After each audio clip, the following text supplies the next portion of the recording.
Sir sir, एक बच्ची अपने हाथ में कटा हुआ सर लेके आ रही है।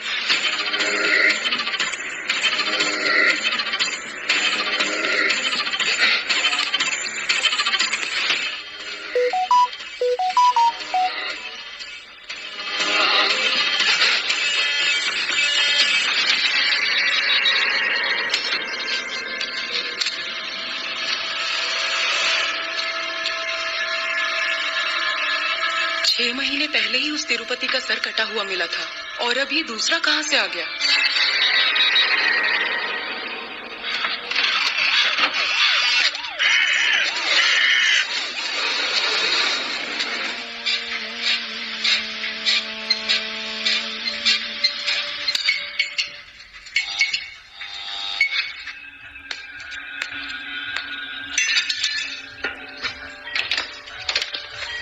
नमस्ते सर। कैसा है रमेश? सब तैयार है ना? हाँ सब रेडी है सर। क्या नाम है इसका? ए तिरुपति, कहाँ है रे तू? कैसे मरा था ये?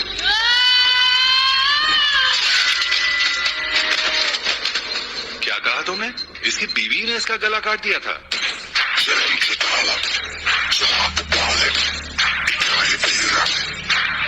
ऐसा क्या कांड कर दिया था इसने? अखबार नहीं पढ़ते क्या सर?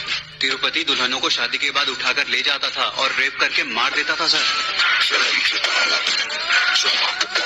पर ऐसा क्यों करता था ये? और पकड़ा कैसे गया?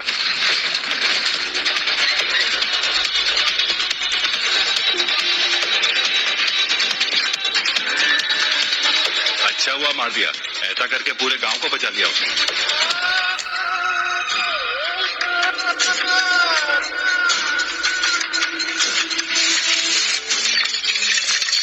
मरने वाले का नाम है तिरुपति, ओडेला का रहने वाला है। कोई है यहाँ सगा संबंधी?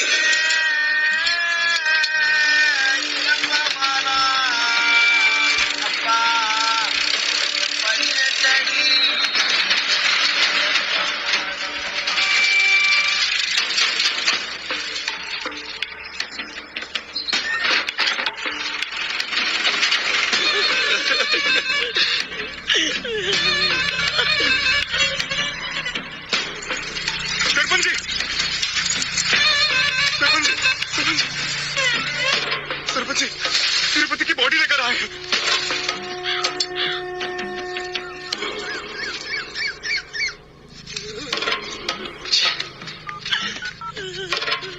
हेलो। अरे यार, हेलो रवि, सुनना, तिरुपति की बॉडी लेकर आए, तू घर पर आना। हेलो हेलो, सुनना, कोई भी नहीं है, तू तो आ जा यार। यार कोई फोन नहीं उठा रहा है।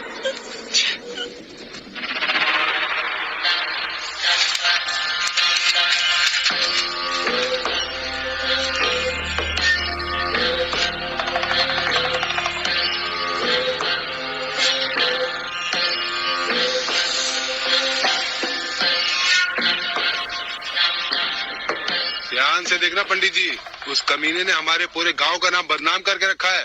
बेगुनाह लड़कियों को जान से मार दिया। उसे कभी शांति नहीं मिलनी चाहिए, उसे नया जन्म नहीं मिलना चाहिए। हमें उसकी लाश को ऐसी सजा देनी चाहिए कि आसपास के गांव वालों को मरते दम तक याद रहे। तो फिर इसका बस एक ही तरीका है, वो है समाधि दंड।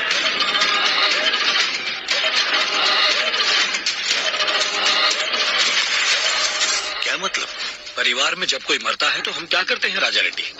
या तो उसके शव को दफना देते हैं या फिर जला देते हैं, लेकिन इसके साथ ऐसा नहीं करेंगे। आने वाली अमावस्या के दिन सुबह सुबह 6 बजे सबसे पहले उसके शव को खड्डे में खड़ा करके उसे काले मुर्गे के खून से नहला देंगे। फिर गांव वालों के नाखून के टुकड़े, उनके पैरों के नीचे की मिट्टी, कपड़े का टुकड़ा और एक काला धागा लेकर ये सब काले कपड़े में बांधकर उसके शव के साथ गांव के बाहर दफन कर देंगे। इसे कहते हैं समाधि दंड देना। ऐसा करने के बाद भटकती और तड़पती रहेगी उस पापी की आत्मा।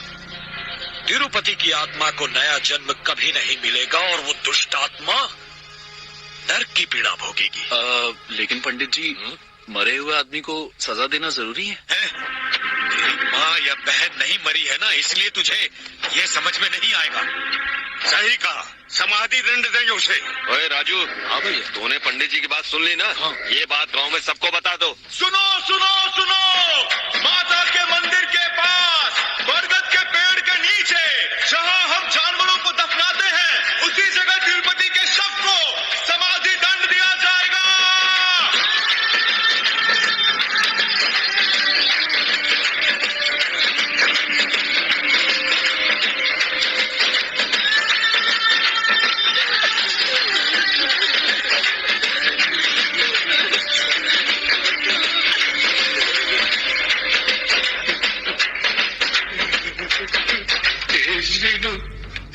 मैं तो तेरा दोस्त हूँ। बचपन में हम साथ पढ़ा करते थे। मेरे शब्द को कंधा तो दे। कहाँ जा रहे हैं? अरे मेरे भाई मुझे अकेले उठा कर ले जा रहे हैं। नरसी, तू तो मुझे कंधा दे दे रे।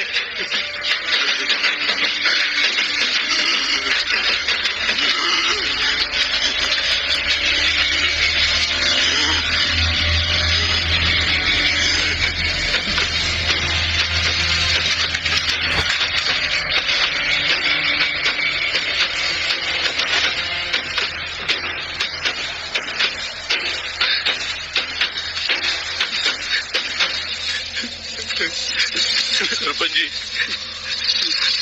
मेरा भाई मर गया है, मेरी भाभी जेल में है, हमारा पूरा परिवार उजड़ गया, तो अब क्यों ये सब करना है? सरपंच जी, हमें अंतिम संस्कार करने दो ना। तुम्हारे वैश्य भाई की वजह से गांव वालों ने क्या कुछ नहीं झेला है? क्या रहे तुम लोग? डालो उसे,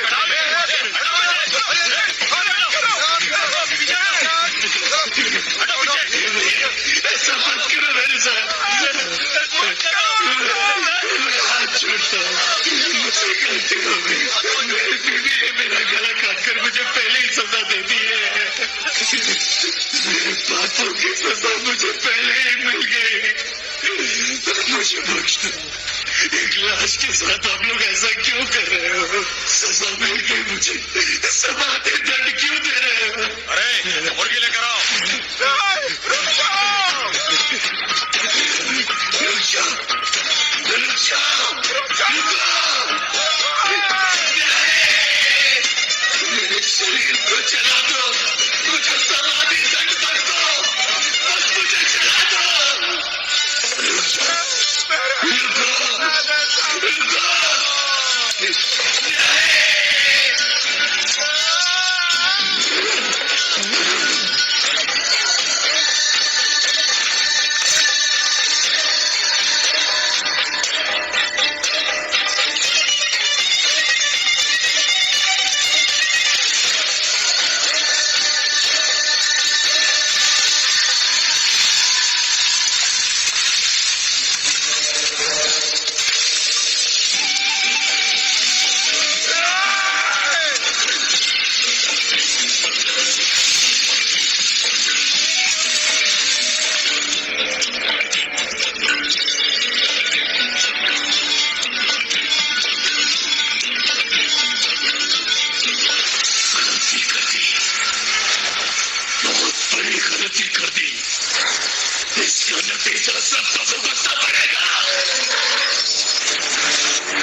सबके घरों से खुशियां छीन लूंगा, सबके घरों में मौत का तांडव मचा दूंगा मैं। तुम्हारी जिंदगी में राहु और केतु दोनों आ गए हैं। जाति और सेनाई को मौत की चीखों में बदल दूंगा मैं, विनाश कर दूंगा, काला साया बनकर आऊंगा। अब मेरे प्रकोप से इस गांव को देवी और डेरा भी नहीं बचा पाएगी।